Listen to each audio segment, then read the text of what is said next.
Assalamualaikum warahmatullahi wabarakatuh. Salam sejahtera buat kita semua. Om Swastiastu, Namo Buddhaya, salam kebajikan, rahayu. Baik Bapak Ibu sekalian, ini giliran kami dari Prambanan untuk berbagi cerita. Saya itu tadi sudah menduga Pak Hari pasti mengangkat 4 isu utama. Pertama adalah pembangunan yang tidak sejalan dengan peraturan. Kedua adalah visitor management. Ketiga adalah event yang tidak relevan. Keempat tadi persoalan badan pengelola. Sehingga saya tidak perlu lagi menyampaikan karena permasalahan di Prambanan itu persis sama dengan yang ada di Borobudur. Pengunjung yang belum terkelola dengan baik, ada banyak sekali resiko, kemudian pembangunan terutama tadi yang saya tanyakan ke Mas Kian, konteks weather setting ya, sialnya Prambanan itu weather settingnya tidak masuk dalam konteks dokumen warisan dunia, tapi kalau Borobudur masuk karena dia sebagai landscape budaya seperti itu. Kemudian juga persoalan event-event kan seperti itu banyak sekali yang kita sering tidak tahu ini sebenarnya siapa sih yang punya kewenangan menentukan mana yang boleh dan tidak boleh terhadap event-event, kira-kira seperti itu. Jadi saya tidak perlu lagi menyampaikan itu, kira-kira persoalannya sama. Jadi saya ingin menyampaikan hal lain terkait dengan Prambanan, mungkin nanti saya akan banyak berbicara tentang relasi antar stakeholder, kemudian juga peraturan-peraturan yang ternyata masih banyak bolong-bolongnya, yang harusnya itu bisa memperkuat pengelolaan, tapi ternyata juga masih banyak yang perlu dilengkapi dan juga beberapa renungan nanti. Baik, tapi sebelumnya izinkan saya memulai dengan satu cerita kecil sebagai pengantar. Ini mungkin cerita sepele, tapi bisa menggambarkan sedikit kerumitan ya pengelolaan kaitannya dengan konteks relasi stakeholder ya.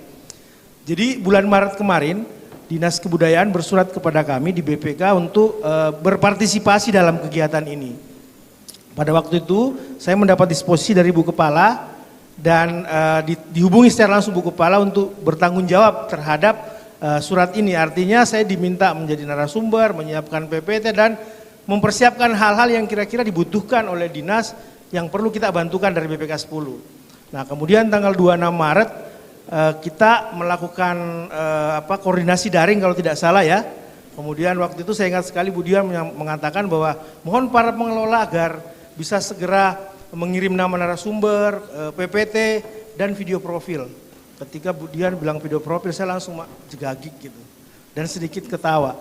Kenapa? Karena memang kami belum punya video profil. Kenapa demikian? Karena sebelumnya Prambanan Temple Compounds itu meskipun dikelola oleh Kemendikbudristek itu ternyata dikelola oleh dua lembaga yang berbeda, yaitu BPCB DIY dan BPCB Jawa Tengah.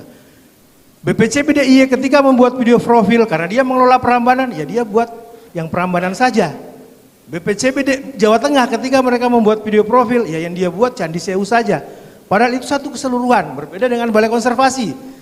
Dia bisa membuat satu keseluruhan video profil. Ini satu contoh kecil bagaimana relasi stakeholder itu komunikasi, kemudian kesepahaman cara pandang dalam melihat kalau tidak punya seperti itu bisa menghambat. Ini hanya video profil Bapak Ibu sekalian. Akhirnya karena kita sudah bergabung, BPCB DIY dan Jawa Tengah itu sudah almarhum bergabung menjadi BPK. Dan saya diberikan kewenangan untuk mengurusi kegiatan ini. Saya kemudian meminta untuk dibuatkan satu video profil sederhana yang membuat, itulah video profil pertama Prambanan Temple Compounds yang dibuat dalam waktu seminggu untuk memenuhi permintaannya dari Dinas Kebudayaan. Jadi kita bisa melihat bahwa bahkan dalam satu atap pun satu direktor satu kementerian, dua instansi yang berbeda itu bisa pengelolaan itu bisa berjalan tidak lancar kalau tidak ada komunikasi yang baik, tidak ada kesepahaman yang selaras antara stakeholder yang ada dalamnya. Jadi saya ingin menekankan di sini pentingnya bagaimana stakeholder itu dibangun, hubungan stakeholder itu dibangun. Baik Bapak Ibu sekalian, bisa dilanjut. Next, baik untuk cerita berbagi pengalaman saya ada 6 bagian yang ingin saya bagikan kepada Bapak Ibu sekalian. Pertama tentu saya perlu menceritakan identitasnya Prambanan sebagai warisan dunia. Kemudian kedua saya perlu juga menceritakan sebagaimana tadi Pak Dr. Hari menceritakan riwayatnya sebelum penetapan itu seperti apa. Ini penting karena apa yang kita lakukan sebelum penetapan itu ternyata mendasari langkah-langkah kami sekarang atau para stakeholder sekarang itu untuk pengelolaan Prambanan Temple Compounds. Kemudian bagian ketiga saya akan sedikit bercerita manajemen plan yang sebenarnya mungkin sudah kadaluarsa dan saya juga tidak tahu apakah ini pernah diakui sebagai manajemen plan ya, kajiannya JICA tahun 79. Itu yang sampai sekarang masih menjadi dasar kami karena belum pernah ada manajemen plan yang baru. Meskipun Direktorat Perlindungan sekarang sejak tahun kemarin sudah mencoba menyusun manajemen plan yang baru terhadap Prambanan. Tapi saya dengar-dengar tadi, saya ngobrol sama Mas Kayato, katanya tahun ini terhenti sementara. Baik, kemudian yang keempat, kerangka legal, ini penting sekali. Saya akan mencoba menunjukkan bahwa ternyata di Prambanan itu juga ada banyak dasar hukum yang itu belum tuntas, yang memang perlu segera dituntaskan untuk mendukung pelestariannya. Yang kelima, saya berbicara tentang stakeholder, saya mencoba melakukan sedikit analisis stakeholder yang ada di Prambanan. Barangkali ini bisa membantu menggambarkan relasi stakeholder di Prambanan Temple Compound. Dan yang terakhir saya akan mencoba berefleksi lah tentang selama ini bagaimana sih kita mengelola Prambanan Temple Compounds sebagai warisan budaya dunia. Baik, kita dikasih waktu 30 menit ya Mas Ruli ya. Katanya kemarin kalau sudah mau habis ada lampu yang menyala, itu di mana ya? Oh, di sebelah sana ya. Oh, baik. Oh, sudah ada waktunya. Baik, sudah 9 menit ternyata. Berarti saya punya waktu 21 menit untuk memaparkan ini. Baik, lanjut. Baik, ini Bapak Ibu identitasnya Prambanan sebagai warisan dunia. Kalau tadi Borobudur punya atau memenuhi 3 kriteria, maka Prambanan itu memenuhi 2 kriteria. Dan Prambanan Temple Compounds ini ditetapkan berbarengan dengan Borobudur dalam satu dosier kalau tidak salah ya. Jadi yang pertama adalah merepresentasikan masterpiece sama dengan Borobudur tadi, tapi penjelasannya adalah sebuah contoh luar biasa seni siwa. Nah, kata seni siwa ini juga membuat kami bingung sebenarnya. Karena kenapa? Kita lihat bahwa Prambanan itu bukan hanya Candi Prambanan, tapi ada Candi Sewu, Candi Lumbung, Candi Bubra, dan Candi Asu atau Candi Gana. Nah, yang latar belakangnya Hindu itu hanya Candi Prambanan. Dan itu sangat khas siwa. Sementara keempat candi lainnya itu sangat Buddha. Nah, ketika kami harus menentukan atribut dengan kalimat example of Siva art, itu kami juga sedikit kebingungan. Meskipun ya tentu akan ada solusi-solusinya seperti itu. Kemudian yang kedua adalah kriteria keempat ya. Ini adalah satu contoh luar biasa jenis bangunan, arsitektur, teknologi. Kemudian yang ini yang menceritakan tahapan salah satu tahapan dalam sejarah umat manusia ya. Kemudian penjelasannya itu adalah satu contoh kompleks keagamaan yang luar biasa yang mencirikan ekspresi siwa pada abad ke-10 Masehi. Kira-kira seperti itu. Baik, silakan dilanjutkan. Nah, ini ilustrasinya Bapak Ibu sekalian. Batas-batas dari Prambanan Temple Compound. Garis merah itu adalah zona intia biasa kita menyebutkan, kalau dalam bahasanya UNESCO adalah property zone. Kemudian yang warna hijau adalah buffer zone. Nah, kita tahu bahwa area hijau yang luas ini itu sekarang menjadi area Taman Wisata Candi yang dikelola oleh PT TWC seperti itu. Jadi kalau kami mau disebut manager set sebenarnya juga kurang tepat ya. Karena kami itu hanya mengelola yang merah-merah ini.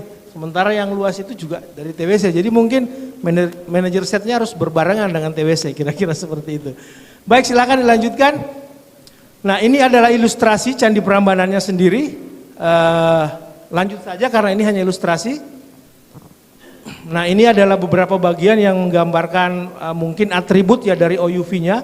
Ada relief-relief Ramayana, kemudian ada candi-candi Perwara, kemudian ada relief yang khas sangat Prambanan, ini ada relief singa, kemudian diapit oleh 2 pohon kalpataru. Baik, silakan dilanjutkan. Nah, ini adalah ilustrasi Candi Sewu, salah satu candi Buddha yang usianya lebih tua dari Candi Prambanan. Ini semasa dengan Candi Borobudur, kira-kira seperti itu. Meskipun jaraknya juga tidak jauh-jauh amat ya, mungkin tidak sampai 50 tahun. Baik, silahkan dilanjutkan.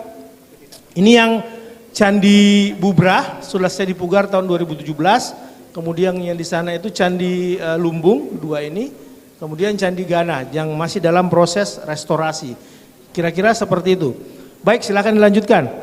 Baik Bapak Ibu sekalian, saya pada bagian ini sebelum penetapan, riwayat sebelum penetapan, saya ingin menunjukkan bahwa apa yang Bapak Ibu saksikan sekarang di Prambanan itu sebenarnya dulunya seperti ini kondisinya. Jadi Prambanan itu pernah dibangun dengan megah, ada dugaan memang belum tuntas karena kita banyak menemukan relief-relief yang tidak selesai. Tapi mungkin secara konstruksi sudah selesai ya, tapi kemudian ditinggalkan pada sekitar abad ke-10-11 dan ditemukan kembali, kira-kira seperti ini. Ini adalah nama-nama orang yang pernah mencatat di sekitar abad ke-15 sampai abad ke-19, mencatat dan melakukan pendokumentasian, penggambaran, kira-kira seperti itu. Dan ini adalah orang berwisata ke Prambanan tahun 1890, mungkin sekaligus melakukan pencatatan arkeologis, kira-kira seperti itu. Baik, silakan dilanjutkan. Nah, kemudian pemugarannya dimulai pada awal abad ke-20 yang terus berlanjut dan fokusnya memang pada waktu itu ada di Candi Siwa yang tingginya sekitar 47 meter, ya, seperti itu. Ini adalah ilustrasinya ketika Candi Siwa dipugar. Ini adalah nama-nama penanggung jawabnya dan kira-kira tahun dia bertanggung jawab terhadap proses pemugaran. Ini sebelum kemerdekaan. Silahkan dilanjutkan. Nah, kemudian setelah kemerdekaan masih fokus ke Candi Siwa, bahkan melewati periode Perang Dunia, kemudian revolusi fisik. Ini proses pembangunan terus berjalan meskipun memang ada satu dampak. Tadi Mas Hari mengatakan bahwa Borobudur itu punya memory of the world. Sayangnya Prambanan tidak punya itu karena memang pernah ada satu peristiwa ketika revolusi fisik itu kantor Purbakala itu yang khusus menangani Prambanan itu kena bom, sehingga banyak sekali data hilang sehingga kita tidak bisa menyamai Borobudur, kira-kira seperti itu cerita yang kita peroleh. Baik, silakan dilanjutkan. Nah, kemudian ini tahun 53 Candi Siwa selesai dipugar oleh diresmikan oleh Pak Karno. Kemudian era tahun 70-an sampai 90-an candi-candi yang ada di halaman pertama itu kemudian juga dilakukan pemugaran. Silakan dilanjutkan. Ini untuk Candi Sewu juga demikian, 81 sampai 93 fokus pemugarannya. Meskipun pada era kolonial itu beberapa candi perwara dipugar. Lanjut. Ini adalah ilustrasi Candi Lumbung ya. Candi Lumbung juga belum tuntas dipugar karena memang data-datanya terbatas, tapi beberapa candi perwaranya sudah selesai dipugar. Seperti itu. Lanjut. Ini adalah Candi Bubrah yang ini termasuk candi tunggal yang ada di kompleks Prambanan Temple Compound. Hanya ada satu candi dan ini selesai dipugar pada tahun 2017. Lanjut, dan yang terakhir adalah Candi Gana belum sampai. Candi Gana sekarang itu ada di luar pagar di sebelah timur, itu di tengah-tengah perkampungan warga dan sekarang masih dalam proses restorasi. Baik, kita juga perlu mengetahui bahwa Prambanan itu memang seperti Borobudur itu sudah disiapkan pengelolaannya ya Bapak Ibu sekalian, bahkan sebelum dia ditetapkan sebagai warisan dunia. Salah satunya adalah melalui satu kajian yang sangat terkenal yaitu JICA, yang judulnya itu Borobudur Prambanan National Archaeological Parks. Jadi ini perencanaannya sudah sangat menyeluruh sebenarnya dan banyak dari bagian dari perencanaan ini yang kemudian nanti diikuti terutama oleh PT TWC, meskipun banyak juga yang diingkari, kira-kira seperti itu. Kemudian tahun 80 PT TWC didirikan, 91 penetapan sebagai Wardun, dan 92 ketika Kepres 1 tahun 92 ditetapkan, ini sebagai satu legalitas yang kuat dari PT TWC, kemudian PT TWC mulai beroperasi mengelola Prambanan dan Borobudur, dan juga termasuk Ratu Boko. Karena Kepres inilah yang menjadi salah satu dasar hukumnya kan seperti itu. Saya dengar-dengar tadi dari Pak Hari katanya Kepresnya mau dicabut ya Pak Hari ya. Baik, silakan dilanjutkan. Kita ke bagian selanjutnya manajemen plan. Ini saya mencoba menyarikan dari kajiannya JICA apa sih sebenarnya yang dulu direncanakan terhadap Prambanan dan nanti kita lihat mana yang menyimpang dari rencana-rencana tersebut. Lanjut. Baik Bapak Ibu sekalian, jadi kajian JICA itu pertama secara keruangan membagi Prambanan berdasarkan 5 zona. Zona 1, zona 2 yang sekarang menjadi bagian dari warisan budaya dunia, batas-batas warisan budaya dunia. Kemudian ada zona 3, zona 4 dan zona 5 yang itu banyak diadopsi oleh kawasan cagar budaya, kemudian kawasan strategis nasional Prambanan dan kawasan strategis pariwisata nasional. Meskipun wujud dari peraturan presidennya belum ada, nanti kita akan lihat lebih lanjut. Kemudian ada 4 bagian sebenarnya dari rencananya JICA yang saling terhubung tentu saja. Pertama adalah preservasi candinya, ini ada di zona 1. Yang ini yang terus kita lakukan sampai sekarang, pemugaran, bahkan di tahun 2021 kita sudah menyusun satu master plan, rencana pemugaran untuk kompleks Candi Prambanan, khususnya candi-candi perwaranya seperti itu. Nah kemudian yang kedua, ini yang kemudian diimplementasikan menjadi PTTWC, itu membuat satu taman arkeologi nasional. Meskipun pada akhirnya itu bergeser bukan jadi taman arkeologi, tapi taman wisata candi, kira-kira seperti itu. Pergeseran nama tapi dampaknya cukup luar biasa dalam hasil pengembangan pemanfaatannya sekarang. Kemudian yang ketiga adalah JICA itu menyarankan agar bukan hanya mempreservasi candi tapi juga lingkungannya. Lingkungan di sekitar candi kalau bisa dipertahankan. Itu terkait dengan strategi keempatnya, bahwa ada satu semangat yang harus dijaga di kawasan Prambanan, yaitu Spirit Garden of Java. Salah satu yang sering disebut itu adalah wujudnya itu melalui mempertahankan bentang pandang. Ketika kita naik ke Boko, kita melihat Prambanan di bawah, dataran Prambanan sampai Gunung Merapi, itu kalau bisa suasana Garden of Java-nya kelihatan. Itu yang sebenarnya menjadi arahannya JICA. Nanti kita lihat apakah seperti itu. Baik, silakan dilanjutkan. Nah kemudian ini juga salah satu dalam perencanaan JICA itu agar orang tidak hanya memahami Prambanan. Ada sebuah museum yang itu terbagi dari 3 galeri. Galeri pertama tentang Candi Prambanannya, lanjut. Galeri kedua tentang sejarah masa lalu Jawa, khususnya Jawa bagian tengah. Kemudian yang ketiga itu juga memperkenalkan candi-candi yang ada di sekitar situ. Nah ini yang sampai sekarang belum ada. Lanjut, dan bahkan kemudian ada juga film museum kan, Prambanan Archaeologist Office. Lanjut aja. Nah kemudian, ini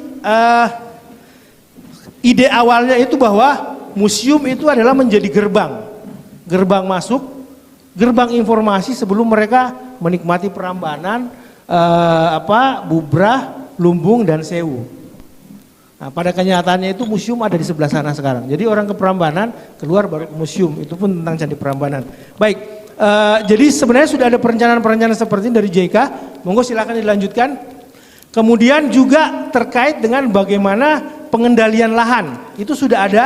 Bagaimana agrikultural preservasinya itu dilakukan, natural preservation dilakukan, itu sudah ada dalam bentuk peta seperti dan pengaturan-pengaturan perencanaan ruang, kira-kira seperti itu. Lanjut lagi. Nah, kemudian ini tadi yang saya sebut bentang pandang, ada arahan-arahan yang sangat jelas sekali bagaimana mempertahankan harmonisasi antara kawasan pedesaan Jawa, sawah-sawahnya, kemudian hutannya, kira-kira seperti ini.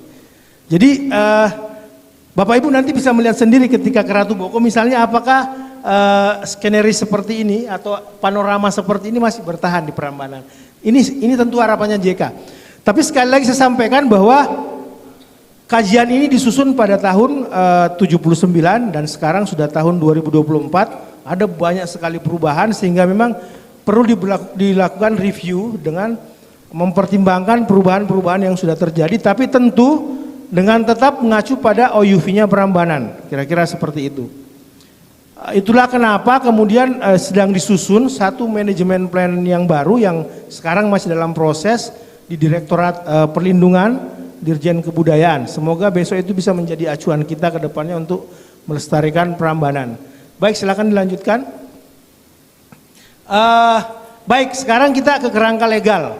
Tadi ini sudah disampaikan juga sama Mas Hari bahwa ini adalah salah satu pedoman hukum barangkali, aturan hukum yang masih cukup kuat digunakan sampai sekarang tentang pengelolaan Prambanan dan juga Borobudur ya, seperti itu. Meskipun tadi kata Mas Hari di Borobudur sudah ada rencana perubahan peraturan yang mungkin akan menghapus peraturan ini. Seperti itu. Jadi sudah jelas pembagiannya di sini. Zona 1 itu areanya mana, zona 2 itu untuk apa, dan zona 3 itu siapa yang bertanggung jawab, kan kira-kira seperti itu.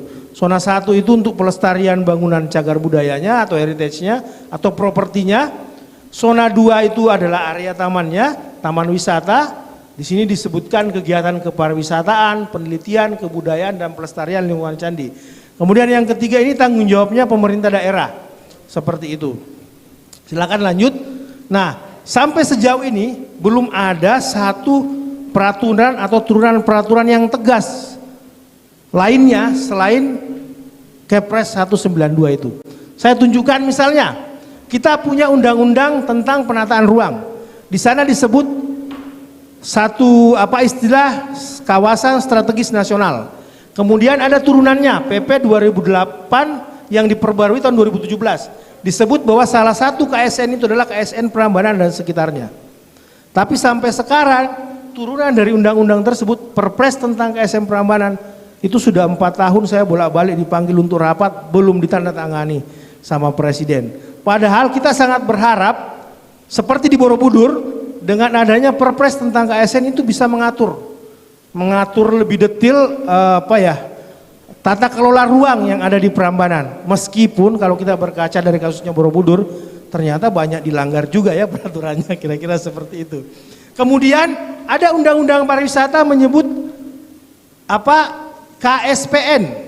Itu juga belum ada wujudnya dalam bentuk Perpres yang mengatur secara lebih rinci bagaimana strategi-strategi pariwisata yang ada di Prambanan. Kita juga punya nih undang-undang cagar budaya. Tapi turunannya hanya tentang satuan ruang geografis. Tidak ada juga yang mengatur itu secara lebih rinci. Apa yang boleh dan tidak boleh dalam ruang-ruang tersebut. Jadi semacam pemandu buat kita dalam mengelola kawasan ini, kira-kira seperti itu. Sementara di tingkat yang lebih di tingkat daerah itu kita sudah punya RDTR Sleman Timur. Dan sudah ada, saya tidak tahu apakah ini sudah ditandatangani oleh Bupati Klaten, ada RDTR kawasan perkotaan Prambanan. Dan khusus untuk yang di daerah masuk Jawa Tengah, Klaten, itu RT RW-nya sepertinya sangat mendukung pembangunan. Sehingga di sekitar Prambanan sekarang, antara Candi Prambanan misalnya dengan Candi Pelausan, itu banyak tumbuh perumahan-perumahan baru, kira-kira seperti itu. Saya tidak tahu apakah itu bisa berdampak terhadap katakanlah OUV yang tadi digambarkan oleh JICA. Kemudian yang terbaru kita juga punya kesepakatan sehingga Prambanan dan juga Borobudur, juga Sewu, Lumbung dan Bubra, ini kesepakatan antara beberapa menteri yang bisa memanfaatkan Prambanan sebagai tempat ibadah. Dan sejak 2 tahun terakhir ini eskalasi ibadah cukup tinggi. Ibadah perorangan, ibadah kolektif, kemudian ibadah-ibadah besar ya dari teman-teman umat Hindu. Kira-kira seperti itu. Lanjut. Wah, tinggal 3 menit nih. Baik, ini adalah satu kira-kira stakeholder yang ada di setiap zona. Kira-kira seperti itu, nanti bisa dipelajari. Lanjut aja. Kemudian kalau kita bisa memetakan ya, di area properti zone dan buffer zone itu memang yang punya peran cukup kuat itu adalah di Kemdikbud, TWC, dan juga sekarang ada tambahan ya, kita bisa mengatakan Dirjen Bimas karena di sana kepentingannya cukup besar, kira-kira seperti itu. Sementara ATR dan pariwisata juga tentu punya kepentingan berdasarkan undang-undang yang disebut tadi, tapi mungkin dia punya hike yang tinggi tapi power yang tinggi tapi interestnya rendah. Kemudian di sisi sini ada masyarakat, kira-kira seperti itu. Lanjut, kemudian di wider setting, saya bisa menyebutnya wider setting, ini kementerian-kementerian dan Pemda yang punya peranan yang cukup tinggi dan mungkin juga kepentingan yang cukup tinggi ya, kira-kira seperti itu. Sementara memasukkan kami di kategori low power dan high interest. Kita punya kepentingan yang tinggi di sana melestarikan, tapi sebenarnya kita tidak punya kewenangan, kira-kira seperti itu. Baik, silahkan dilanjutkan. Nah, ini kira-kira penggambaran pemanfaatan di zona 1 dan zona 2. Ini ruwet sekali Bapak Ibu sekalian. Mohon saya minta 5 menit lagi sebentar lagi. Jadi misalnya ada pemohon yang masuk. Itu tidak masuk ke kami di BPK 10, itu harus ke Jakarta dulu. Nah nanti dari Jakarta ada beberapa direktorat yang itu berperan sebagai penyaring. Baru kemudian meminta kami untuk masukan, dan setelah itu mengundang pemohon untuk bisa beraudiensi, baru kemudian lewat proses itu diizinkan atau tidak. Kira-kira seperti itu. Saya tidak tahu apakah di Borobudur seperti itu, tapi di Prambanan mekanismenya seperti itu. Tapi yang belum ada adalah panduan. Kita belum punya panduan apa yang boleh dan tidak boleh. Seperti tadi disampaikan oleh Mas Hari, event apa sih yang boleh dan tidak boleh dilakukan di Prambanan? Kan seperti itu. Kemarin ada pemohon yang mau datang itu dari Ducati. Dia pengen foto menggunakan Prambanan sebagai latar belakang di zona 1. Nah tidak ada panduan, kita juga bingung boleh apa enggak ya, kira-kira seperti itu. Jadi barangkali ini juga pekerjaan rumah yang karena menurut saya memang tidak semua aktivitas bisa dilakukan di Prambanan. Minimal tidak mencederai OUV-nya lah, kira-kira seperti itu ya. Nah itu tadi yang sudah disampaikan Pak Ari, jadi mungkin saya tidak akan perlu banyak membahas lagi. Baik, silakan dilanjutkan. Ini juga relasi, ada TWC, Kemdikbudristek, bahkan di dalam Kemdikbud itu kan dulu kami ada BPCBDI Jawa Tengah. Sekarang alhamdulillah sudah lebur jadi satu. Tapi kemudian muncul lagi MCB nih. Mas Hari dan Mbak Maria kan di MCB. Ini juga masih dalam tahap proses integrasi lah, kira-kira seperti itu. Kewenangannya nanti BPK seperti apa, MCB seperti apa, nanti mungkin Mbak Maria mau curhat lebih dalam soal itu, ya monggo silakan. Jadi memang masih banyak pekerjaan rumah yang harus kami benahi di Prambanan, kira-kira seperti itu. Belum lagi persoalan misalnya begini, zona 1 Prambanan itu kan sebagian lahannya punya TWC. Tapi pengaturannya itu ada di Kemdikbud, kira-kira seperti itu. Ini kan ya potensi bentrok ya, lahan-lahan punya TWC kok dia mau apa seperti itu. Tapi yang mengatur Kemdikbud misalnya seperti itu. Jadi memang perlu banyak komunikasi, koordinasi, dan kesepahaman antar stakeholder, kira-kira seperti itu. Monggo lanjut, silahkan, sudah lewat 2 menit ini. Ya ini kira-kira gambaran pengunjung di Prambanan, tidak jauh-jauh ya dari Borobudur sebelum Covid. Ini tahun 2023 ada sekitar 2.300.000 pengunjung. Lebaran kemarin kami mencatat itu ada sekitar 100.000 pengunjung selama 10 hari libur panjang. Ya cukup banyak, tapi meskipun kami juga sudah membuat pengaturan. Meskipun pengaturannya itu ya masih agak longgar ya. Misalnya berapa pengunjung sih yang dibolehkan di halaman 1, berapa pengunjung yang dibolehkan naik ke bangunan-bangunan Candi Siwa, Brahma dan Wisnu. Itu coba kita atur juga belajar dari pengalaman di Borobudur. Tapi belum ada dasar yang kuat untuk memperkuat aturan tersebut. Kemudian selain pariwisata kan ini juga ada beberapa kategori pemanfaatan. Tadi sudah disebutkan Pak Hari event-event ini pantas nggak sih atau enggak? Ada wedding di Prambanan, ada musik, dinner, penelitian, festival, kemudian kemarin yang sempat ramai itu coast holidays, kira-kira seperti itu. Baik, silakan dilanjutkan. Ini stakeholder tadi, lanjutan stakeholder, lanjut aja. Baik, ini bagian terakhir dari presentasi saya. Ada 4 poin ya yang mungkin bisa kita renungkan bagi stakeholder yang ada di Prambanan. Pertama adalah kita berencana menjadikan Prambanan itu sebagai Taman Purbakala Nasional. Tapi pada kenyataannya ia menjadi Taman Wisata Candi. Dalam artian banyak rencana-rencana awal itu yang tidak sejalan dengan kondisi yang ada sekarang. Salah satu yang saya sebutkan tadi misalnya ketiadaan museum sebagai gerbang masuk untuk pengunjung untuk memahami bukan hanya candi tapi juga sejarah masa lalu Jawa, kira-kira seperti itu.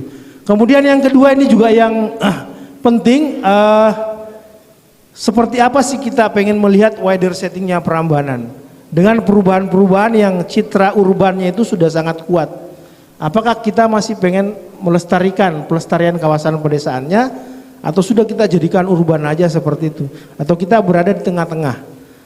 Kemudian yang ketiga adalah ini masalah disaster risk management juga penting, yang sampai sekarang kita belum punya. sehingga ini mendesak untuk dilakukan. Ya memang kami tahun ini sudah merencanakan satu kajian DRMP untuk Prambanan, semoga bisa dijadikan acuan untuk implementasi ke depannya. Kemudian yang ketiga, kita perlu dalam waktu dekat aturan yang lebih tegas nih untuk bisa mengatur perkembangan keruangan yang ada di Prambanan. Saya selama ini ketika KSN pertama kali muncul saya sangat berharap. Tapi saya sudah setiap tahun dipanggil, dimintai data dan sebagainya, sampai sekarang belum diketok-ketok palu sama Presiden. Baik, itu adalah 4 hal yang menjadi pekerjaan rumah kami sebagai salah satu manajer barangkali di Prambanan Temple Compounds. Lanjutkan. Oke, terima kasih. Sebenarnya saya tadi ada satu tapi mungkin tidak masuk di sana ya. Saya memotret 2 hari yang lalu, saya memotret Prambanan dari Boko, itu kelihatan sekali perubahannya. Tapi sayang kemarin saya kirim ke Pak Budi, tapi mungkin ini yang lama. Baik, itu dari saya. Terima kasih Bapak Ibu sekalian. Mohon maaf apabila ada yang salah. Assalamualaikum warahmatullahi wabarakatuh.